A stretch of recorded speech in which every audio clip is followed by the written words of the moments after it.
Soul అనే దాని గురించి మనం విజ్డమ్‌ని, నాలెడ్జ్‌ని తీసుకోబోతున్నాం. ఓకే. నెక్స్ట్ పేజ్ అండి.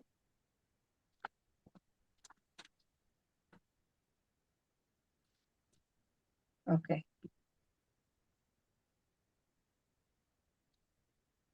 ఓకే. మనకి ఈ పేజీలో చూడండి. ఫస్ట్ మొదటగా సోల్ అంటే ఏంటి? సోల్ అనేది ఫస్టు సోల్ అనేది సోల్ అంటే ఆత్మ. అంటే ఈ యొక్క భౌతికంగా కంటికి కనిపించే ఈ భౌతిక సారం కాకుండా, ఈ ఆత్మ అనేది మనకి కంటికి కనిపించదు. మై నా వాయిస్ ఆడిబుల్లేనా అండి? క్లియర్‌గుందా? Okay. Okay. Okay madam. Okay. Thank you. Thank you. అంటే అభౌతిక సారం అన్నమాట. అంటే కంటికి కనిపించదు. భౌతిక సారమొచ్చి మనకి భౌతికం అనేది కంటికి కనిపిస్తూ ఉంటుంది. అభౌతిక సారం అన్నప్పుడు అది కంటికి కనిపించదు మనకి. అంటే బ్రహ్మాండంలో ఏ శక్తి అయితే ఉంటుందో, అది ఆ ఆత్మలో గూడా అదే శక్తి ఉంటుంది.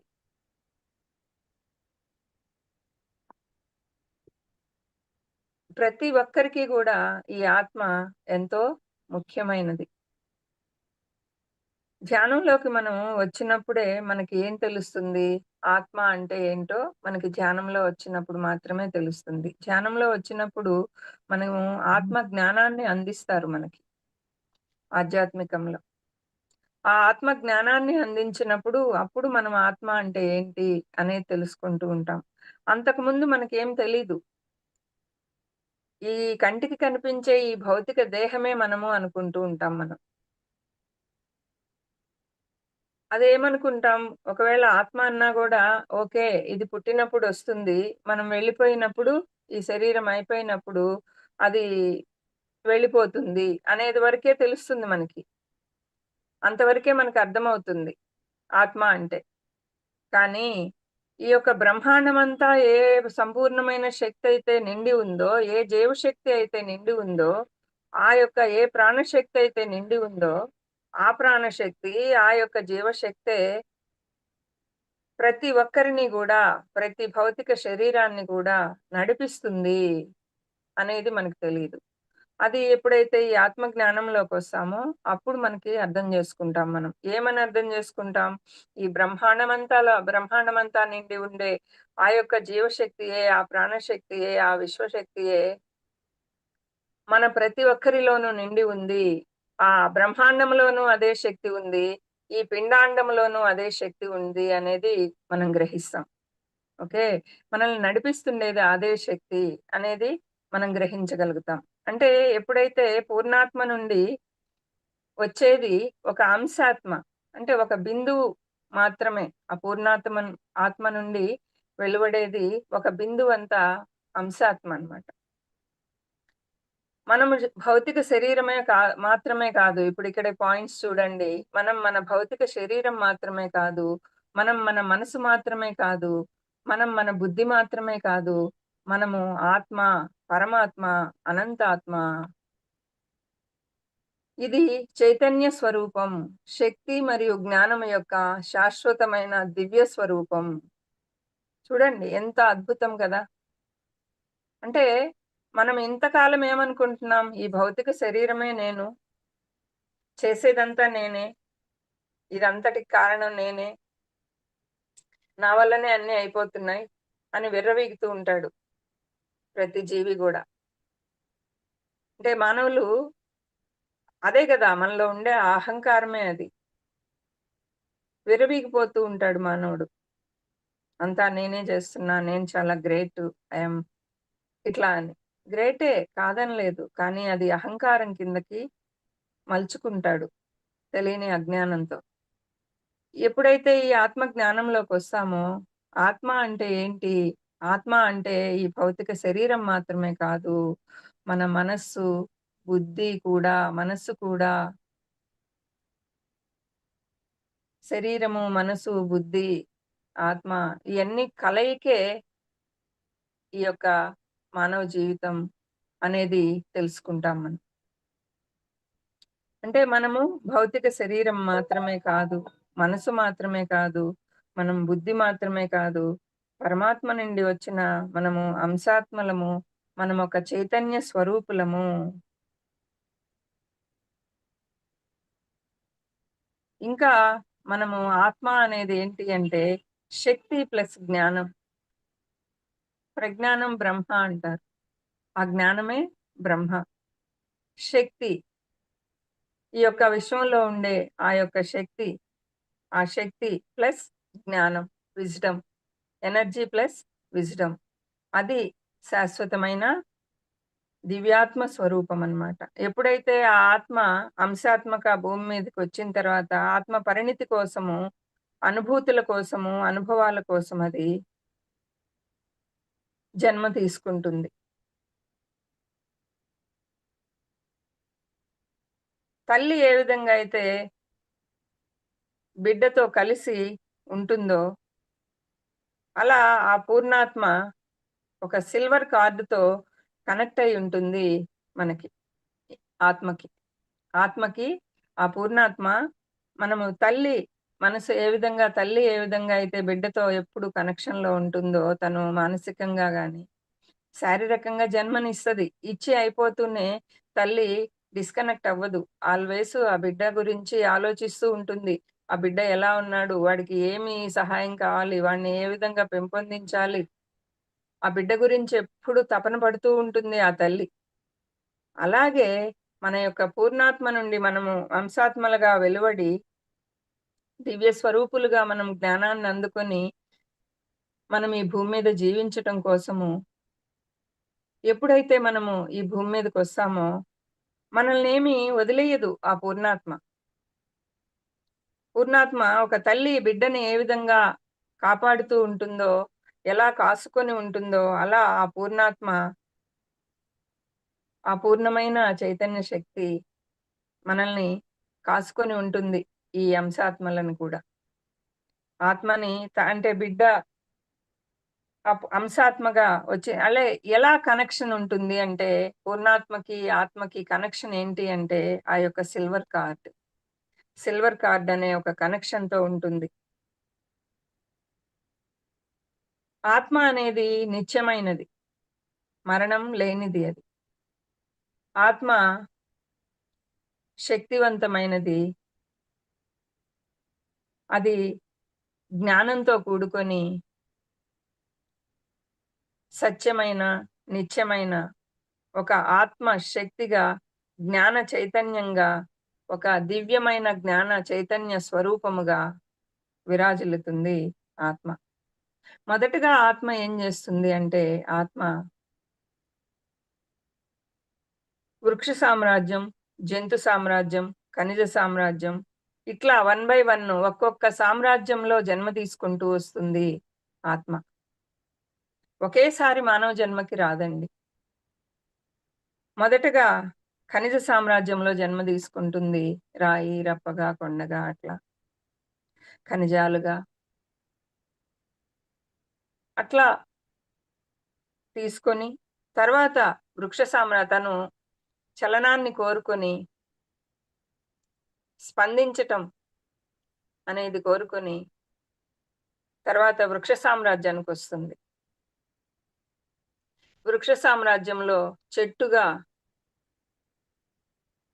తర్వాత వృక్ష సామ్రాజ్యం నుంచి గమనాన్ని కోరుకుంటుంది. వృక్షం అనేది ఒకే దగ్గర ఉంటుంది గదా! చలనం ఉంటుంది వృక్షానికి. కానీ గమనం అనేది ఉండదు కదా! నెక్స్ట్ గమనాన్ని కోరుకుని వృక్ష ఖనిజ సామ్రాజ్యంలో కొంత జ్ఞానాన్ని పొందుతుంది. తర్వాత వృక్ష సామ్రాజ్యంలో మరికొంత జ్ఞానాన్ని పొందుతుంది. తర్వాత గమనాన్ని కోరుకొని అది జంతు సామ్రాజ్యానికి జన్మం తీసుకుంటుంది. ఆ జంతు సామ్రాజ్యంలో జన్మం తీసుకొని తర్వాత మానవ సామ్రాజ్యానికి అది బుద్ధి అనే ఒక దీన్ని అమరుస్తాడు ఆ దైవము. ఆ బుద్ధిని తీసుకొని మానవుడిగా జన్మం తీసుకుంటుంది. తర్వాత మానవ జన్మ తర్వాత ఫైనల్‌గా తన యొక్క టార్గెట్ ఏంటి అంటే దైవ సామ్రాజ్యానికి చేరటం. అల్టిమేట్ అదే. దైవ సామ్రాజ్యానికి చేరటమే. అప్పుడే ఇక్కడ చూసారా? ఆత్మ, పరమాత్మ, పరమాత్మ స్వరూపంగా రూపొందుకొని, ఆత్మగా జన్మను తీసుకొని ఇక్కడ ఫోర్త్ పాయింట్ చూడండి. ఆ ఫోర్త్ పాయింట్‌లో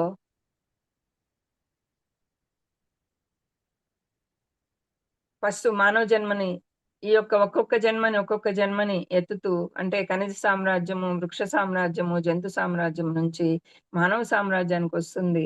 ఆ మానవ సామ్రాజ్యంలో నేను శరీరం మాత్రమే కాదు, మనసు మాత్రమే కాదు, బుద్ధి మాత్రమే కాదు, నేను ఒక ఆత్మ పదార్థాన్ని అని తెలుసుకుంటుంది. ఆ ఆత్మ పదార్థాన్ని అని తెలుసుకున్న తర్వాత తాను పరమాత్మ స్థితికి చేరుకోవటానికి తన యొక్క ఆ జ్ఞానాన్ని అందుకుంటూ, దాన్ని ఆచరిస్తూ అలా నెక్స్టు అనంతాత్మ స్థితికి అది చేరుకుంటుంది. ఇక్కడ మనం అనంతాత్మ, పరమాత్మ, అనంతాత్మ అన్నారు. ఆత్మ, పరమాత్మ, అనంతాత్మ. సో, మనమిప్పుడు ఒక ఆత్మగా ఉన్నామనమాట. సో, నెక్స్ట్ మన యొక్క గోల్ ఏంటి? పరమాత్మ స్థితికి మనం చేరుకొని, తర్వాత అనంతాత్మగా మనం ఎదగాలి. ఓకే. అంటే ఇది చైతన్య స్వరూపం. శక్తి మరియు జ్ఞానం యొక్క శాశ్వతమైన శాశ్వతమైన దివ్యత్వ స్వరూపమనగా మనం తయారవ్వాలి. మనల్ని మనం రూపొందించుకోవాలి. నెక్స్ట్ అండి. అలా మనల్ని మనము ఆ ఆత్మ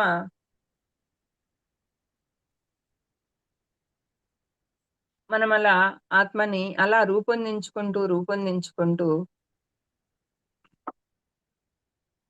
ఆత్మ గురించి మనకి మనం తెలుసుకున్నాం ఇప్పటిదాకా. మనం ఎక్కడి నుంచి ఎక్కడికి ఎదుగుతూ వస్తాం. ఖనిజ సామ్రాజ్యం నుంచి వృక్ష సామ్రాజ్యానికి, వృక్ష సామ్రాజ్యం నుంచి జంతు సామ్రాజ్యానికి, జంతు సామ్రాజ్యం నుంచి మానవ సామ్రాజ్యానికి. ఓకే. ఇక్కడ ఒక ఆత్మ గురించి మానవ సామ్రాజ్యానికొచ్చాక మనం ఆత్మ గురించి తెలుసుకుంటాం. ఆత్మ గురించి సైద్ధాంతిక మరియు ఆచరణాత్మక అవగాహన నేను అంటే శరీరం మాత్రమే కాదు. అంటే ఒక థియరిటికల్‌గా అండ్ ప్రాక్టికల్‌గా మనము అర్థం చేసుకోవాలన్నమాట ఇక్కడ. థియరిటికల్‌గా అన్నప్పుడు ఫర్ ఎగ్జాంపుల్ మనకి ఎలా ఉంటుందంటే ఈ సిద్ధాంతము థియరిటికల్ అన్నప్పుడు ఏంటి ఇక్కడ? సిద్ధాంతం. సైద్ధాంతిక సిద్ధాంతం అన్నారు. సైద్ధాంతిక సిద్ధాంతం అన్నప్పుడు సిద్ధాంతం ఏంటి? థియరిటికల్ ఏంటి? ఇప్పుడు చెట్టు నుండి ఒక పండు నేలపైన పడుతుంది. కానీ అది పైకెళ్తుందా? పైకి వెళ్ళదు. భూమి ఆకర్షణ సిద్ధాంతం ప్రకారం అది కిందకే పడుతుంది. అంటే అక్కడ ఎవరు కనుక్కున్నారు దీన్ని? న్యూటన్ అనే శాస్త్రవేత్త కనుక్కున్నారు ఆ సిద్ధాంతాన్ని. అంటే ఒకరోజు న్యూటను తన తోటలో యాపిల్ చెట్టు కింద కూర్చొని ఉన్నాడట. అలా కూర్చొనున్నప్పుడు యాపిల్ పండు రాలి నేల మీద పడిందట. ఇది మనకి అందరికి తెలిసిన స్టోరీయే అనుకుంటాను. అయినా ఒకసారి గుర్తు చేసుకుందాం న్యూటన్ సిద్ధాంతం అనేది. అలా కూర్చొనున్నప్పుడు ఆయన ఆ రాలిన యాపిల్ పండు నేల మీద పడటం అనేది ఆయన గమనించాడు. గమనించి న్యూటన్‌కి ఆలోచన గలిగింది. ఈ పండు చెట్టు నుంచి రాలింది. ఓకే. రాలిన తర్వాత కిందకే ఎందుకు పడింది? పైకెందుకు పోలేదు? మరి లేదంటే గాలిలో తేలుతూ కూడా ఎందుకు లేదు? అని పలు రకాల ఆలోచనలు ఆయనకి కలిగాయట. ఎవరికి? న్యూటన్‌కి. అప్పుడు కలిగినప్పుడు అతనికి అప్పుడు అర్థమైంది. ఓకే. భూమికి ఏ వస్తువునైనా ఆకర్షించే శక్తి ఉంది అని అప్పుడు న్యూటన్‌కి అర్థమైందట. అప్పుడు అతను భూమి ఆకర్షణ సిద్ధాంతాన్ని ప్రపంచానికి పరిచయం చేశాడు. అంటే సిద్ధాంతం ఇక్కడ సైద్ధాంతిక మరియు ఆచరణాత్మక అన్నారు చూడండి. అక్కడ సిద్ధాంతం అనే దానికి మనం ఈ స్టోరీని గుర్తొచ్చింది మనకి. ఈ స్టోరీని మనం ఒకసారి గుర్తు చేసుకున్నాం. అంటే సిద్ధాంతం అనేది అలా ప్రాక్టికల్‌గా వాళ్ళు మన పెద్దవాళ్ళందరూ గూడా మన పూర్వీకులు గాని, మన మన యొక్క ఋషులు వీళ్ళందరూ గాని, యోగులు గాని, ఋషులు గాని ఇంకా మన సైంటిస్టులు గాని వీళ్ళందరూ గూడా వాళ్ళు దాన్ని రీసెర్చ్ చేసి ఆ విధంగా ఇప్పుడు న్యూటన్ ఏ విధంగా భూమి ఆకర్షణ సిద్ధాంతాన్ని మనకు అందించాడో అదనమాట సిద్ధాంతం అన్నప్పుడు. ఆ సైద్ధాంతిక అనే దానికి. ఆచరణాత్మకంగా వాళ్ళు ఒక అవగాహనకొచ్చి, అప్పుడు వాళ్ళు దాన్ని గురించి మనకి తెలియజేస్తారు. అదే విధంగా ఈ యొక్క ఈ నేను నేను అంటే శరీరం మాత్రమే కాదు, సత్యమైన, నిత్యమైన, శాశ్వతమైన ఆత్మ అనే ఒక సిద్ధాంతాన్ని గూడా మనకి మన యొక్క ఋషులు గాని, యోగులు గాని మనకి ఆత్మజ్ఞానం అనే దీని మీద మనకి ఆ సిద్ధాంతాన్ని మనకి వివరించారు. దాన్నే మనకి మన పత్రిజీ మనకి వివరించారు. ఆయన శిష్యులుగా మన 'జీకే సార్' లాంటి వాళ్ళు అందరూ కూడా, వాళ్ళు కూడా వాళ్ళ యొక్క అనుభవపూర్వకంగా వాళ్ళు దాన్ని ఇంకొంత వాళ్ళ అనుభవంతో క్రోడీకరించి మనకందిస్తూ ఉన్నారు. అంటే అది శాఖోపశాఖలుగా ఆ జ్ఞానం అనేది, ఆ విజ్డమ్ అనేది అలా శాఖోపశాఖలుగా విస్తరిస్తూ ఉన్నది. అంటే శాఖలు అన్నప్పుడు, ఆ శరీరం అన్నప్పుడు అంటే మూలాలెక్కడున్నాయి? ఆత్మలో ఉన్నాయి. ఆ ఆత్మ అనేది ఈ శరీరానికంటే చాలా ముందే ఆవిర్భవించిందది. దానికి చావు లేదు. అది నిత్యమైనది, సత్యమైనది, జ్ఞానవంతమైనది. నెక్స్ట్ స్లైడ్ అండి. నెక్స్ట్. అలా ఈ యొక్క ఆత్మ ఎలా ఉద్భవించింది అనేది మనం తెలుసుకున్నాం. అది దాని యొక్క పరిణామ క్రమం ఏంటి? అది మొదట మనం ఇందాక తెలుసుకున్నది ఖనిజ సామ్రాజ్యం నుంచి వృక్ష సామ్రాజ్యానికి, వృక్ష సామ్రాజ్యం నుంచి జంతు సామ్రాజ్యానికి, జంతు సామ్రాజ్యం నుంచి ఆహ్, మన మానవ సామ్రాజ్యానికి వస్తుంది అనేది తెలుసుకున్నాం. అది ఆత్మ అనేది పరమాత్మగా తనను తాను పెంపొందించుకొని అనంతాత్మగా నెక్స్ట్ స్టేజ్‌కి వెళ్ళాలి అనేది అది తెలుసుకున్నాం. ఇది మనకి ఒక చైతన్య స్వరూపము, శక్తి మరియు జ్ఞానము యొక్క శాశ్వతమైన దివ్యత్వ స్వరూపము ఆత్మ అనేది అని తెలుసుకున్నాం. ఓకే. ఈ ఆత్మ యొక్క పరిణామం ఏంటి? ఎలా పరిణామం చెందుతుంది? ఓకే. ఇప్పుడు మనం అనుకున్నాం పరమాత్మగా ఆత్మగా జనించి, ఆత్మ ఆ యొక్క పూర్ణాత్మ నుంచి వచ్చిన ఒక బిందువులాగా తను వస్తుంది. ఈ శరీరాన్ని ధరిస్తుంది. తర్వాత తను పరమాత్మగా, అనంతాత్మగా ఎదుగుతూ తను ఆ జ్ఞానంతో శాశ్వతమైన ఒక దివ్యత్వమైన స్వరూపంగా తను రూపొందించుకోగలగాలి. తనను తాను అంటే ఇంకొకరెవ్వరూ రూపొందించలేరు. తనను తాను రూపొందించుకోవాలి. తల్లి బిడ్డని కంటుంది. ఆ బిడ్డకి సంరక్షణ కొంతవరకే ఇవ్వగలదు.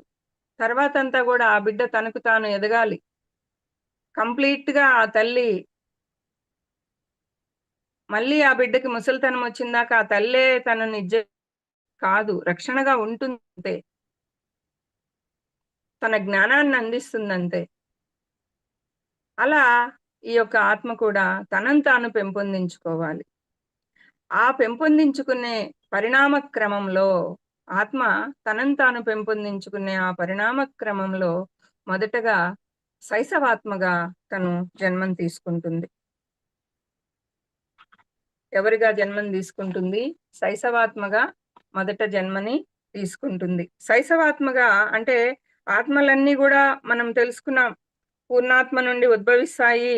ఆ పూర్ణాత్మ నుండి వచ్చిన ఆత్మ తనకు తానుగా కల్పించిన ఒక ఈ దేహం అనేది ఒక వనరు. ఈ యొక్క వనరులో అది కలిసిపోతుంది. ఇది ఒక వనరు అంటే ఒక ఇన్‌స్ట్రుమెంట్ ఇది. ఆ ఆత్మకి ఈ దేహం అనేది ఒక ఇన్‌స్ట్రుమెంటు. ఒక వనరు. దీంట్లో కలిసిపోతుంది అది. శైశవాత్మగా మొదటి జన్మని తీసుకుంటుంది. అట్లా కలిసిపోయటం అనేది ఈ యొక్క ఆత్మకి యొక్క ఆ పరిణామ క్రమంలో ఒక భాగం. అట్లా ఆత్మ పరిణామ క్రమం అనేది 7 దశలుగా జరుగుతుంది. ఆ 7 దశలేంటి అంటే శైశవాత్మగా, బాలాత్మగా, యువాత్మ, పరిణితి చెందిన ఆత్మ అంటే ప్రౌఢాత్మ. నెక్స్ట్ వృద్ధాత్మ, నెక్స్ట్ అతీంద్రియ ఆత్మ, దాన్నే విముక్త ఆత్మ అని గూడా అంటారు. ఇట్లా ఇన్ని దశల్లో ఆత్మ పరిణామ క్రమం అనేది జరుగుతుంది. మొదట మనకి శైశవాత్మగా భూమి మీద పడిన తర్వాత ఆత్మ దానికి ఏ అనుభవము ఉండదు. మొదటగా మానవ జన్మ తీసుకున్న తర్వాత తను శైశవాత్మగా ఈ ఆత్మకి భూమిపైన నిలదొక్కుకోవటానికి తనకెటువంటి అనుభవము ఏమి ఉండదు. అందుకని ఈ దశలో ఆత్మ ఎలా ఉంటుందంటే, ఇప్పుడు ఒక బిడ్డని మనము తీసుకెళ్ళి కొత్తగా స్కూల్లో వేసినప్పుడు ఆ బిడ్డ పరిస్థితి ఎలా ఉంటుందో, అలా ఈ భూమి మీదకి శైశవాత్మగా తాను వచ్చిన తర్వాత, ఆ స్కూల్లో మొదటగా వేసిన బిడ్డ యొక్క పరిస్థితి ఎలా ఉంటుందో, అలా ఉంటుంది శైశవాత్మ యొక్క పరిస్థితి. అంటే అప్పుడది ఆత్మల గుంపులో సైతం అది దాని కళ్ళల్లోనే కనిపిస్తూ ఉంటుంది. కొంతమంది కళ్ళల్లోనే మనకు కనిపిస్తూ ఉంటుంది. భయం, భయం, భయం, భయంగా ఉంటారు వాళ్ళు. ఆ భయం వల్ల వాళ్ళేంటంటే అంత సులభంగా ఆ భయంతోనే మనం వాళ్ళని గుర్తించేయొచ్చు. వాళ్ళ కళ్ళల్లో కనిపించే ఆ భయంతోనే వీళ్ళు శైశవాత్మ అనేది మనం గుర్తించగలుగుతాం. అంటే ఆత్మ పూర్తిగా అపరిపక్వంగా ఉంటుందప్పుడు. పరిపక్వత అనేది ఉండదు శైశవాత్మ దశలో దానికి. అదెలా ఉంటుందంటే ప్రకృతికి దగ్గరగా ఉంటుంది శైశవాత్మ. అంటే ప్రకృతిలో ఉండే అడవులు, పర్వతాలు, ఆ వాతావరణ పరిస్థితులు అవన్నీ గూడా ఈ ఆత్మకి తన ఉనికిని కాపాడుకునే నైపుణ్యాల్ని నేర్పుతాయి. ఆ ప్రకృతిలో దగ్గరగా ఉండి, ఆ ప్రకృతిలో, ఆ అడవుల్లో ఆ యొక్క తన ఉనికిని కాపాడుకునే నైపుణ్యాన్ని ఆ ప్రకృతి నుంచి నేర్చుకుంటుందనమాట. ఆ ఆత్మ, శైశవాత్మ. తర్వాత తను కొంత అక్కడ నేర్చుకున్న తర్వాత బాలాత్మగా తను జన్మను తీసుకుంటుంది. శైశవాత్మగా కొన్ని జన్మలు తీసుకొని, తను అలా నేర్చుకుంటూ ఆ యొక్క ప్రకృతిలో ఉండి నేర్చుకుంటూ బాలాత్మగా జన్మను తీసుకుంటుంది తర్వాత. ఆ శైశవాత్మగా ఎన్నో జన్మలు ఎత్తిన తర్వాతే ప్రతి జన్మలో గూడా అది కొంత అనుభవాన్ని గడిస్తూ అప్పుడు బాలాత్మగా దశలోకి చేరుకుంటుంది ఆ ఆత్మ. అంటే ఈ సమయానికల్లా దానికేంటంటే తన ఉనికిని తాను కాపాడుకునే శక్తి సామర్థ్యాలు తను ఒక సమస్యొచ్చింది. ఆ సమస్య నుంచి ఎలా బయటపడాలి? సమస్యొచ్చింది తనకి. ఆ సమస్య నుంచి ఎలా అధిగమించాలి? అని ఈ ఆత్మ బాలాత్మ స్థితికొచ్చేటప్పటికే ఆత్మ అప్పటికే నేర్చుకొనుంటుంది. శైశవాత్మ దశలో నేర్చుకుంటుంది. అంతే గదా! ఇప్పుడు ఒక బిడ్డని మనము స్కూల్‌లో వేశాక, వాడు ఫస్ట్ మనము ప్రైమరీ దీంట్లో ఎల్‌కేజీ కంటే ముందు ఫస్ట్ స్టార్టింగ్ స్టేజ్‌లో ఉన్నట్టే తర్వాత ఫస్ట్ స్టాండర్డ్‌కొచ్చిన దాకా గూడా ఉంటాడా? కాదు గదా! అలాగే తను నేర్చుకుంటుంది. శైశవాత్మ స్థితి నుంచి బాలాత్మ స్థితికి కొన్ని జన్మలు శైశవాత్మగా ఎత్తి, అక్కడ అన్ని అనుభవపూర్వకంగా నేర్చుకొని, తర్వాత మళ్ళీ బాలాత్మ స్థితికొచ్చేటప్పటికే కొంచెం పరిస్థితుల్ని ఎలా అధిగమించాలి. ఎలా అనేది ఒక భయానకమైన ఆ ప్రదేశం అనేది తన భావనల్లో తను ఆ భయం నుంచి బయటపడుతుందది ఆత్మ. ఆత్మని శైశవాత్మ యెస్. అదే ఉంచండి. శైశవాత్మ అయిపోయింది. అది దాని యొక్క లక్షణాలు మనం చెప్పుకున్నాం. నెక్స్ట్ బాలాత్మ యొక్క లక్షణాలు మనం ఇప్పుడు చెప్పుకుంటున్నాం. నంబర్ 2 బాలాత్మ. ఆ బాలాత్మ యొక్క లక్షణాలు ఎలా ఉంటాయి అనే దానికి మనం ఇప్పుడు దాకా చెప్పుకున్నది ఏంటంటే తన ఉనికినది కాపాడుకోవటానికి కాపాడుకుంటూ ఏమన్నా సమస్యలొస్తే ఎలా అధిగమించాలి అనేది నేర్చుకొని ఉంటుంది. శైశవాత్మ నుంచి అది బాలాత్మగా వచ్చినప్పుడు. తర్వాత ఆ దశలో తను నాగరిక ప్రపంచంలోకి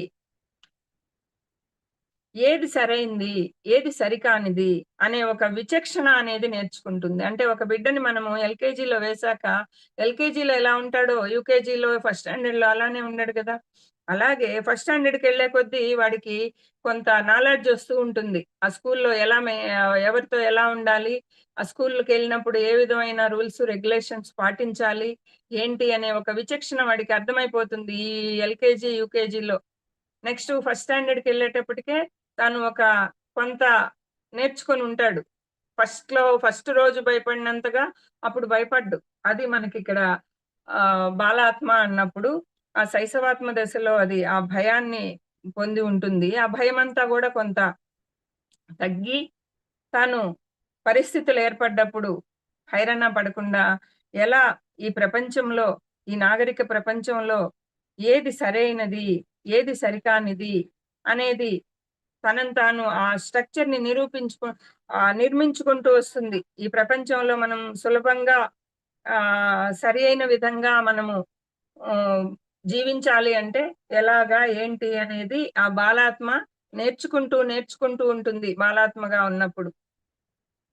ఈ దశలో ఏంటంటే, కొంతమంది పెద్దవాళ్ళ దగ్గర వీళ్ళు బాలాత్మలుగా ఉండేవాళ్ళు. ఇప్పుడు ఒక చక్రవర్తి ఉన్నాడు. ఆ చక్రవర్తి ఆజ్ఞల్ని పాటించే సైనికుల్లాగా పుడతారు బాలాత్మలుగా ఉండేవాళ్ళు. ఇంకా మళ్ళీ రాజకీయ నాయకులు ఇప్పుడు చక్రవర్తులు అట్లా లేరు గాబట్టి, మనము రాజకీయ నాయకుల్ని తీసుకోవచ్చు. ఇప్పుడు రాజకీయ నాయకులున్నారు. ఆ పార్టీలలో కొంత సామాన్య కార్యకర్తలుగా కొందరు ఉంటారు గదా! అట్లా సామాన్య కార్యకర్తలుగా అంటే వాళ్ళ ఆజ్ఞల్ని పాటించే వాళ్ళుగా వీళ్ళు బాలాత్మలు అక్కడ నేర్చుకుంటూ ఉంటారు. వాళ్ళ ఆజ్ఞల్ని పాటిస్తూ నేర్చుకుంటూ ఉంటారు. నెక్స్ట్ అట్లా నేర్చుకుంటూ బాలాత్మగా మళ్ళీ తర్వాత యువాత్మగా తాను జన్మను తీసుకుంటది. కొన్ని జన్మలు బాలాత్మగా తీసుకొని అక్కడ ఆ యొక్క పై అధికారుల ఆజ్ఞల్ని తాను పాటిస్తూ అక్కడ ఏం నేర్చుకోవాలో నేర్చుకుంటూ తనను తాను పెంపొందించుకుంటూ యువాత్మగా తాను నెక్స్ట్ జన్మని మళ్ళీ తీసుకుంటది. కొన్ని జన్మలు బాలాత్మగా అయిపోయాక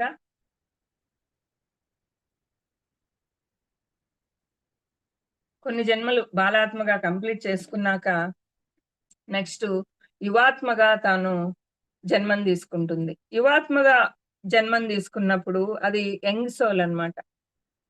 యంగ్ సోల్ అంటారు దాన్ని. అప్పుడు అదేంటంటే తన ఉనికిని కాపాడుకునే సమస్యలు గాని, ఆ యొక్క స్ట్రక్చర్‌ని ఒక క్రమశిక్షణ, నాగరికతని నాగరికతని నేర్చుకుంటూ, ఆ సమస్యలన్నిటిని దాటిన తర్వాత తాను ఆత్మ ఈ ప్రపంచంలో ఉండే నేనెంత శక్తివంతుడిని కాగలను, నేను శక్తివంతుడిని అవ్వాలి అన్న ఒక భావనతో ఉంటుంది. నేను శక్తివంతుడినవ్వాలి. ఇక్కడ నేను ఆత్మని అంటే శక్తిని, జ్ఞానాన్ని నేను స్వతంత్రంగా అవ్వాలి. నేనొక స్వతంత్రుడిగా జీవించాలి అనని అనుకుంటుందనమాట. అంటే ఏదో ఒకటి సాధించాలి. నేను ఈ జన్మను తీసుకున్న దానికి ఏదో ఒకటి నేను సాధించాలి. ఈ ప్రాపంచిక సుఖాలు, ఆ యొక్క అధికారం కోసము తాను పెత్తనం చేయటం బిగిన్ జేస్తది. ముందు జన్మలకి, ఈ యొక్క యువాత్మ జన్మకి అదనమాట తేడా. తను ఆ యొక్క అధికారం కోసము, పెత్తనం చెలాయించటం కోసము, ఆ అధికారాన్ని కైవసం చేసుకోవడం కోసము, ఆ సంపదలు సంపాదించటం కోసం, ఆ గౌరవాన్ని, కీర్తి ప్రతిష్టలని వాటిల్ని సంపాదించుకోవటం కోసం ఈ యువాత్మ అనేది ప్రాకులాడుతూ ఉంటుంది. అలాంటి వాళ్ళని మనము యువాత్మ కింద తీసుకోవచ్చు మాస్టర్స్.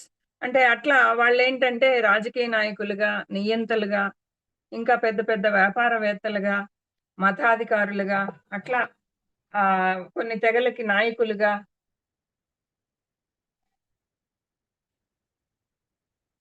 అలా జీవిస్తారు.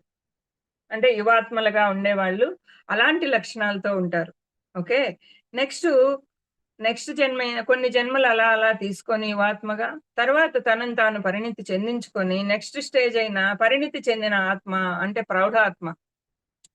ప్రౌఢాత్మ స్టేజ్‌కి మళ్ళీ జన్మలు తీసుకుంటుంది తను.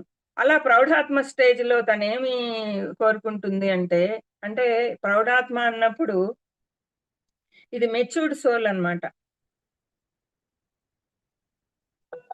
అంటే యువాత్మకి ఒక చివరి దశ. ఆ చివరి దశకొచ్చేటప్పటికే ఒక పక్వమైన ఆత్మ ఏదో వెలితిని గ్రహిస్తుందనమాట అది. ఆ వెలితిని గ్రహించి ఆ కీర్తి, సంపద ఇంకా ఆ అధికారాలకి ప్రాధాన్యత ఇస్తూ ఉంటుంది గదా! యువాత్మ తన చివరి దశలో గూడా. అట్లా ఆ ప్రాధాన్యతనంతా గూడా కోల్పోద్ది.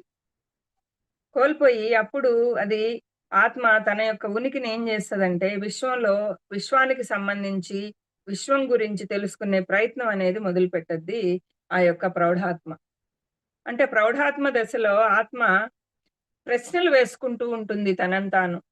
ఏమని ప్రశ్నలు వేసుకుంటూ ఉంటుందంటే, నేనెవరు? నేనెక్కడి నుంచొచ్చాను? నేనెక్కడున్నాను? ఇక్కడెందుకున్నాను? నేనెక్కడి నుంచొచ్చాను? ఇక్కడెందుకున్నాను? ఇక్కడ అలాంటి క్వెషన్‌లన్నీ దానికొస్తూ ఉంటాయి. అసలేంటి ఇదంతా? అంటే మనకి ఇప్పుడు దీంట్లోకి ఆత్మజ్ఞానంలోకి, ధ్యానంలోకి రాకముందు మన పిరమిడ్ మాస్టర్స్‌కి ఎంతో మందికి 90%, 99% పీపుల్‌కి ఈ క్వెషన్‌లే ఉంటాయి మాస్టర్స్. అసలు మనం ఎందుకు పుట్టాం? ఏంటి ఈ జన్మ? ఇంతేనా జన్మంటే? ఇలాంటి క్వెషన్స్‌తో మనమొస్తాం. సో, అలా నేను గూడా అలాంటి క్వెషన్సే నాకు వస్తూ ఉండేవి. అలా వస్తూ, వస్తూ తర్వాత అది నేనెవరు? నేనెక్కడి నుంచి వచ్చాను? ఎందుకొచ్చాను? అని తెలుసుకోవాలని తను ఆలోచిస్తూ ఉంటుంది. తర్వాత ఆత్మలు ఎదుటి వాళ్ళు గూడా తమకి నాలాంటి ఆత్మలే. వాళ్ళు గూడా మన అద్దాల్లాంటి వాళ్ళే. వాళ్ళు వేరు, మనం వేరు కాదు. అంటే ఎదుటివారు ఎవరు అని మనం తెలుసుకున్నాం ఈ ఆత్మజ్ఞానంలోకొచ్చినప్పుడు. ఎదుటివారు మన యొక్క మిర్రర్స్. మన యొక్క అద్దాలు. మనల్ని మనము ఎదుటి వాళ్ళలో మనకొకటి కనిపిస్తుంది. అందుకే మనకు చెప్తారు. నీకు ఎదుటి వాడిలో నీకు ద్వేషం కనిపిస్తుంది అంటే, ఆ ద్వేషము నీలోనే ఎక్కడో ఒక మూల దాగి ఉంది అని చెప్తారు. ఎందుకు అంటే, ఎదుటివారు మన యొక్క అద్దాలు అని. మిర్రర్స్. అప్పుడు ఏంటి అంటే, అప్పుడు మనకి మనమే అప్పుడు అర్థమైపోవాలి మనకి. ఓహ్! ఎదుటి వాళ్ళు మన అద్దమైనప్పుడు, సో, అందరూ ఆత్మలే, అందరూ దైవ స్వరూపాలే అనని ఆ కోణంలో ఆలోచించటం బిగిన్ చేస్తుంది. ఆ యొక్క ప్రౌఢాత్మ. మెచ్యూరిటీ చెందిన ఆత్మ కాబట్టి. అప్పటికి మెచ్యూర్డ్ ఒస్తుంది తనకి. మెచ్యూర్డ్ అయ్యుంటుంది అప్పటికి ఆ ఆత్మ. పరిణితి చెందిన ఆత్మ. పరిణితి చెందిన ఆత్మ గాబట్టి, తను నేనెవరు? ఏంది? ఎక్కడి నుంచొచ్చాను? ఇక్కడసలు నా పని ఏంటి? ఇవన్నీ ఆలోచించి, ఆ క్వెషన్స్‌కి ఆన్సర్స్‌ని తెలుసుకుంటుంది తను. ఏమని? ఎదుటి వాళ్ళు నా అద్దాలే. నా యొక్క మిర్రర్సే. అందుకని ప్రతి విషయాన్ని గూడా ఎదుటివారి కోణంలో నుంచి అది ఆలోచిస్తూ పోతూ ఉంటుంది. తన కోణంలో స్వార్థంతో, తన ఇదిలో తను ఆలోచించదిక్కడ. ప్రౌఢాత్మకొచ్చేటప్పటికి. అది ఎదుటివారి వాళ్ళ యొక్క కోణంలో అలా ఆలోచించి, ఓహ్! ఆ భావోద్వేగాలకి ముడిపడిన ఆ మానవ సంబంధాల గురించి ఆలోచిస్తూ ఉంటారు. ఈ యొక్క పరిణితి చెందిన ప్రౌఢాత్మలు. ఓకే. ఇక్కడేంటంటే వ్యక్తుల మధ్యన ఆ సరిహద్దులనేవి తొలగిపోతాయి. ఎప్పుడైతే ఈ పరిణితి చెందిన ఆత్మ ప్రౌఢాత్మ అనేది ఆ దశలో ప్రౌఢాత్మ దశలో ఆత్మ తన స్థితిగతుల గురించి ఎట్టి పరిస్థితుల్లో ఫుల్లుగా ఆలోచిస్తూనే ఉంటుంది. తన గతుల గురించే ఎట్టి పరిస్థితిలో తాను వేరే ఆలోచించదింకా. తన ఆత్మ స్థితి ఏంటి? నేనే స్థితిలో ఉన్నాను? ఇప్పుడు ఎదుటి వాళ్ళు గూడా ఆత్మే కదా! ఇలా ఆ జ్ఞానాన్ని తను ఆ విజ్డమ్‌ని పొంది, పొంది, పొంది తర్వాత తను ఆత్మ యొక్క ఆలోచన విధానం అనేది తన పట్ల వేరే వారి చర్యలకు ఎటువంటి స్పందన అనేది ఉండదు ఆ ఆత్మకి. ఆ పరిణితి చెందిన ఆ ప్రౌఢాత్మ ఉంది గదా! దాని యొక్క లక్షణాలవి. దాని యొక్క లక్షణాలు ఆల్‌వేసు ఇంకా ఎదుటి వారి కోణంలో వారి గురించి ఆలోచించేటప్పుడు వాళ్ళు వేరు, మనం వేరు అని అనుకోదు. వాళ్ళు కూడా మన మిర్రర్సే గాబట్టి, వాళ్ళ కోణంలో ఆలోచిస్తుందట ఆ యొక్క ఆత్మ. అంటే ఆత్మ యొక్క స్థితిగతుల గురించి తను ఆలోచిస్తూ, ఈ యొక్క ప్రౌఢాత్మ దశలో ఆలోచన విధానం అనేది తను మార్చుకుంటుంది. తన పట్ల అయితే వేరే రకంగా, మళ్ళీ వేరే వాళ్ళ చర్యలు, ఆ పనుల పట్ల ఎక్కువగా స్పందించకపోవటం, అంతా ఆ స్పందననేది తగ్గుతుంది తనకి. మరీ ఓవర్‌గా స్పందించటం గాని అవి లేకుండా. అంటే తన ఆలోచన విధానం మారుతుందక్కడ ప్రౌఢాత్మలో. అంటే పరిణితి చెందిన ఆత్మ గదా! పరిణితి చెందిన విధంగా అది ఆలోచిస్తుంది గదా! అదనమాట. అంటే అక్కడ వృద్ధాత్మ నెక్స్ట్ స్టేజ్ ఏంటది?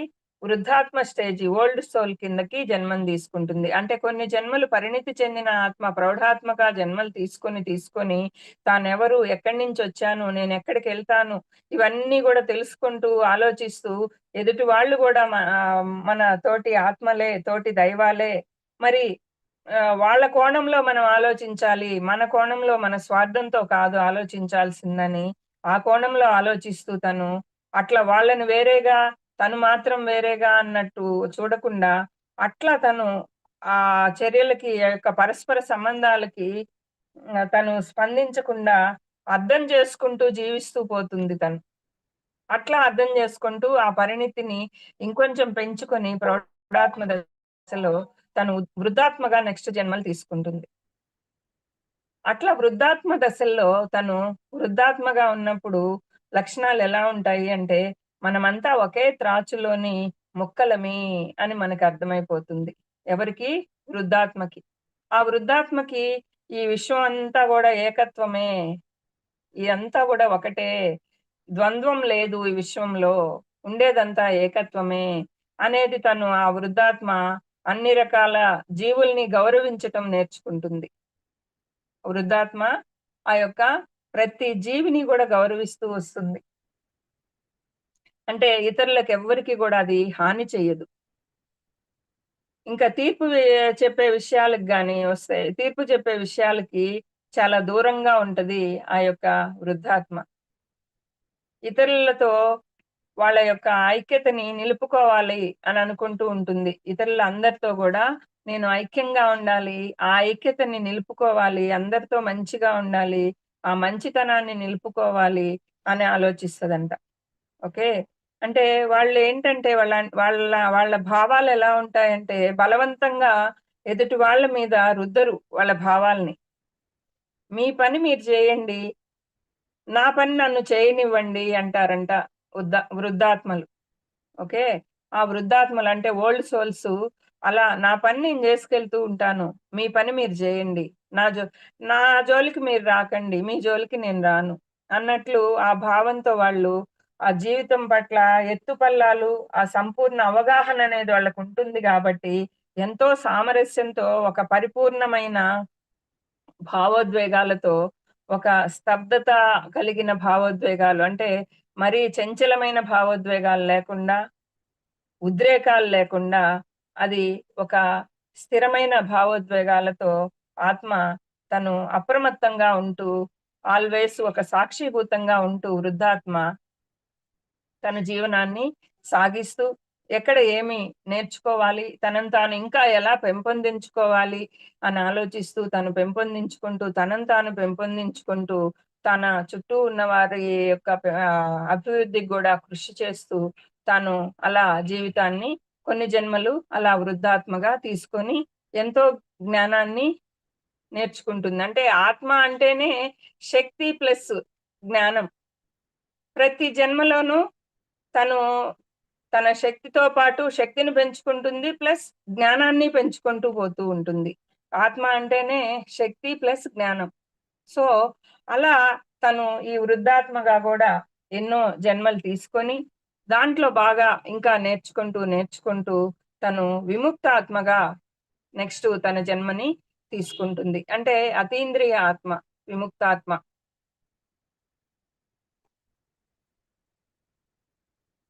ఆ అతీంద్రియ ఆత్మగా, విముక్తాత్మగా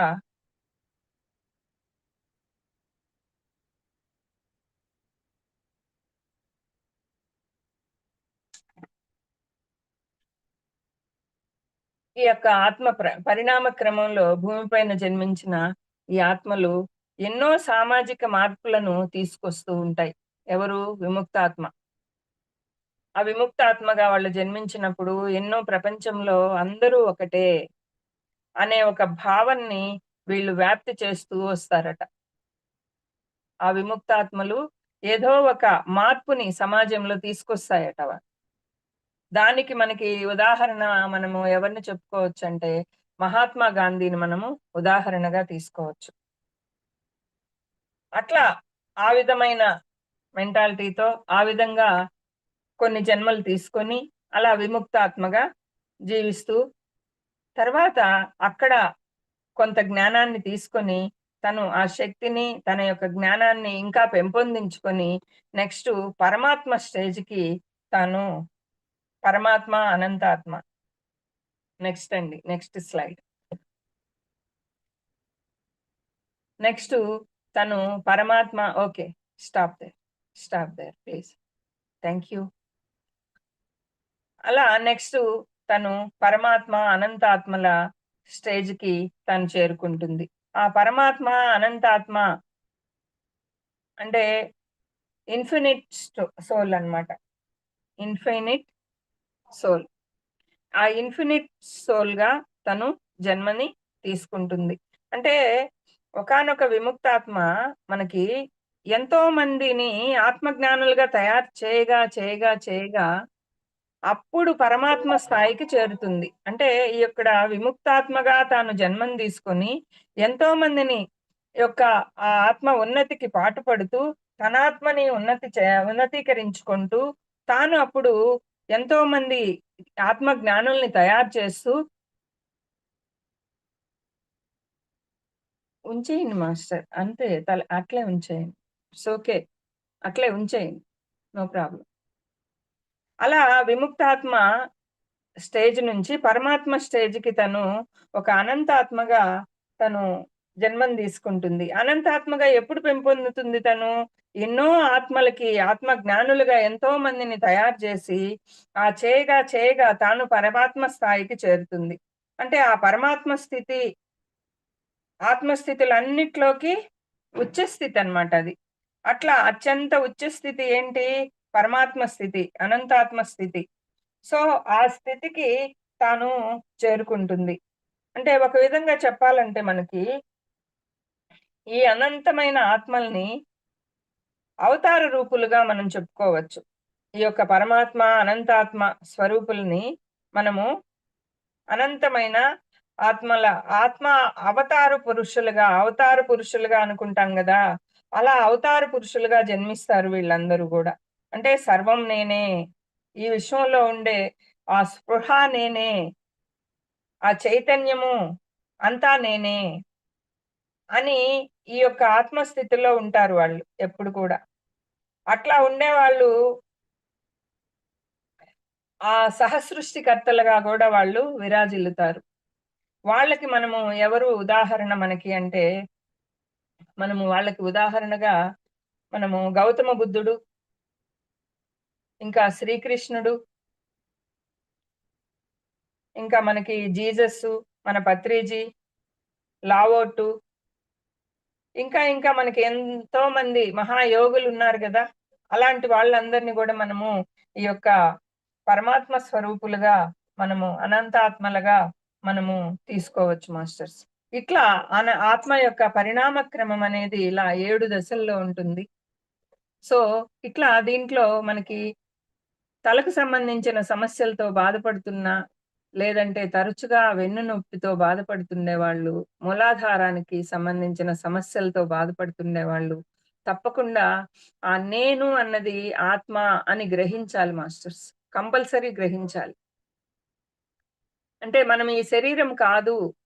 నేను ఆత్మ స్వరూపురాలిని. నేను ఈ శరీరం మాత్రమే కాదు, మనసు మాత్రమే కాదు, బుద్ధి మాత్రమే కాదు. నేను వీటన్నిటి కలయికతో ఉన్న ఆత్మ స్వరూపాన్ని నేను. నేను ఈ విధంగా శైశవాత్మగా, బాలాత్మగా, ప్రౌఢాత్మగా వరుసగా ఇలా నేను ఒక 7 పరిణామ క్రమాల్ని నేను చెందుతూ ఆత్మ పరిణామ క్రమంలో నేను ఒక్కొక్క స్థితిని నన్ను నేను పెంచుకుంటూ వస్తున్న ఒక నేను శైశవాత్మగా ఫస్ట్ జీవించాను. కొన్ని జన్మలు తీసుకున్నాను. బాలాత్మగా కొన్ని జన్మలు తీసుకున్నాను. అక్కడ నేర్చుకున్నాను. యువాత్మగా కొన్ని జన్మలు తీసుకున్నాను. నేర్చుకున్నాను. ప్రౌఢాత్మగా కొన్ని జన్మలు తీసుకున్నాను. నేర్చుకున్నాను. నెక్స్ట్ వృద్ధాత్మగా జీవిస్తూ ఇంకా నేర్చుకుంటూ ఉన్నాను. ఇంకా నేర్చుకుంటూ ఉంటాను. ఇంకా నేను విముక్తాత్మగా పరమాత్మ స్థితికి నేను చేరుకోవాలి. ఇలా ఈ ఆత్మ అంటే అది మరణం లేనిది, నిత్యమైనది, స్వచ్ఛమైనది అనేది అనే ఒక ఆ జ్ఞానాన్ని, ఆ సత్యాన్ని ఆ యొక్క ఈ తలకు సంబంధించిన తరచుగా వెన్నునొప్పులొచ్చేవాళ్ళు, మూలాధార సమస్యలుండేవాళ్ళు తప్పనిసరిగా ఆ జ్ఞానాన్ని అందుకోవాలి. నేనెవరు? నేను ఆత్మని అనేది గ్రహించటం అనేది వాళ్ళకి పక్కాగా వచ్చేయాలి మాస్టర్స్. అప్పుడు ఆ ట్రాఫిక్ సిగ్నల్స్ అనున్నాయి మనకి. ట్రాఫిక్ సిగ్నల్స్ అనేది ఈ యొక్క స్పిరిచ్యువల్ టాబ్లెట్స్‌లో అది గూడా మీకొక రోజు ఆ సబ్జెక్ట్ గూడా నేను తెలియజేస్తాను. ట్రాఫిక్ సిగ్నల్స్ అనేది చాలా అత్యంత అద్భుతమైనది అది. ట్రాఫిక్ సిగ్నల్స్ అంటే ఏంటి అంటే మనకి జీకే సారు రూపొందించారు దాన్ని. అది మన ఆత్మ నుంచొచ్చే సిగ్నల్స్.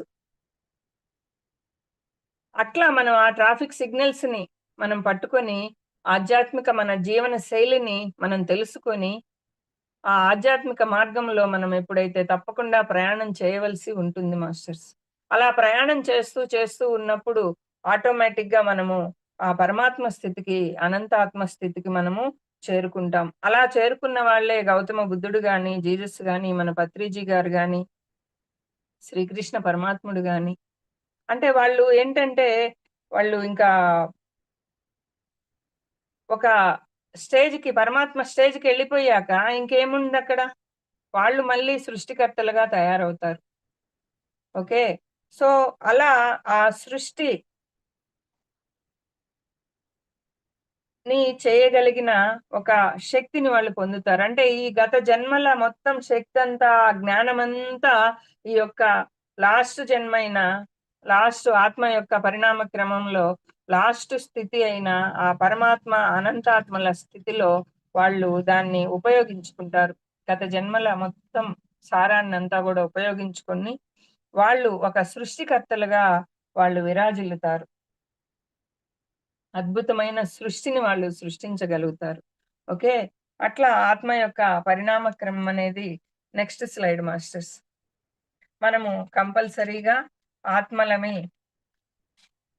మనము ఈ ఆత్మ యొక్క పరిణామ క్రమం అంటే ఈ యొక్క శైశవాత్మగా, బాలాత్మగా, యువాత్మగా, పరిణితి చెందిన ఆత్మగా, అంటే ప్రౌఢాత్మగా, వృద్ధాత్మగా, మనము విముక్తాత్మగా, పరమాత్మగా ఇలా మనము జీవిస్తూ వచ్చాము అనేది మనం తెలుసుకున్నాం.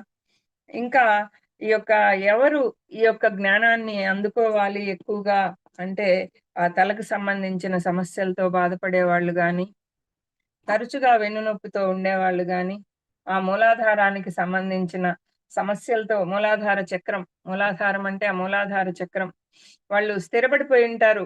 వాళ్ళు మూలాధార చక్రంలో ఉండేవాళ్ళేంటంటే, వాళ్ళకి తెలిసిందే నిజమంటారు. ఇంకొకరు చెప్పేది వినరు. అట్లాంటిది కాకుండా ఆ ఫ్లెక్సిబిలిటీలోకి రావాలి వాళ్ళు. నెక్స్టు మన స్వాదిష్టాన క్వాలిటీస్‌ని నేర్చుకోవాలి వాళ్ళు. అంటే ఆ మూలాధారానికి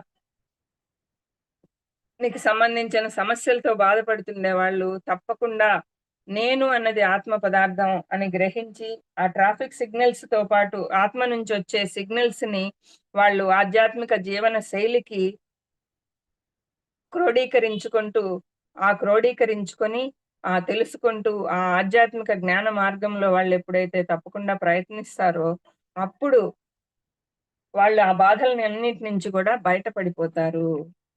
అది మాస్టర్స్ ఆత్మ యొక్క జ్ఞానము. మనం ఈరోజు ఆత్మ, సోల్ అంటే ఏంటి? ఆ సోలు జ్ఞానాన్ని, శక్తిని కలిగి ఉంటుంది. శక్తి ప్లస్ జ్ఞానం యొక్క కలయిక.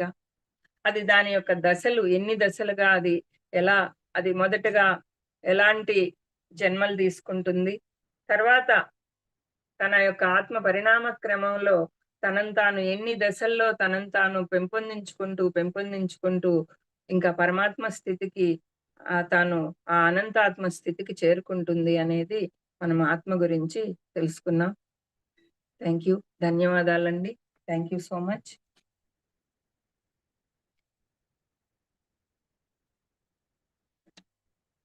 థాంక్ యూ సుధాకర్ గారు. You are giving me this opportunity.